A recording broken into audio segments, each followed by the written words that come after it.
भूल रे पाकिस्तान को ब्रह्मोस क्षेपणास्त्र छड़ा पछरे दायी एकाधिक वायुसेना अधिकारी खूब शीघ्र सेमानंक पई कठिन दंड घोषणा कराजिबो बोली कहिछि भारतीय वायुसेना। गत मार्च 9 तारिख रे उत्तर भारतरू एक ब्रह्मोस मिसाइल भूल बसतः फायर हो जाइथिला एवं ताहा जाई पाकिस्तान रे पड़िथिला। एथिरे युद्धास्त्र लागि नथिबारु मिसाइलटी कौनसी विशेष क्षयक्षति घटाई नथिला। तथापि घटना को गुरुतर सह नै तदंत निर्देश दैथिले भारत सरकार। Air vice marshal R K. Sinha यार तदंत करिसेंती। घटना को मासे पूरीबा आगरु तदंत शेष होईछि।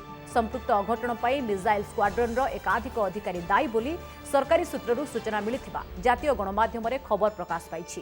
कोर्ट ऑफ इनक्वारी रे मध्य मिसाइल रो रूटीन रक्षणाबेक्षण और जांच बेले एसओपी रो भूल रे पाकिस्तान को ब्रह्मोस क्षेपणास्त्र छड़ा पछरे दायी एकाधिक वायुसेना अधिकारी खूब शीघ्र सेमानंक पई कठिन दंड घोषणा कराजिबो बोली कहिछि भारतीय वायुसेना। गत मार्च 9 तारिख रे उत्तर भारतरू एक ब्रह्मोस मिसाइल भूल बसतः फायर हो जाइथिला एवं ताहा जाई पाकिस्तान रे पड़िथिला। एथिरे युद्धास्त्र लागि नथिबारु मिसाइलटी कौनसी विशेष क्षयक्षति घटाई नथिला।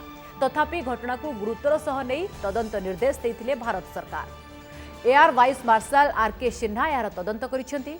घटना को मासे पूरीबा आगरु तदंत शेष होईछि। संपृक्त अघटन पई मिसाइल स्क्वाड्रन रो एकाधिक अधिकारी दायी बोली सरकारी सूत्ररु सूचना मिलिथिबा जातीय गणमाध्यम रे खबर प्रकाश पाइछि। कोर्ट ऑफ इनक्वारी रे मध्य मिसाइल रो रूटीन रक्षणाबेक्षण और जांच बेले एसओपी रो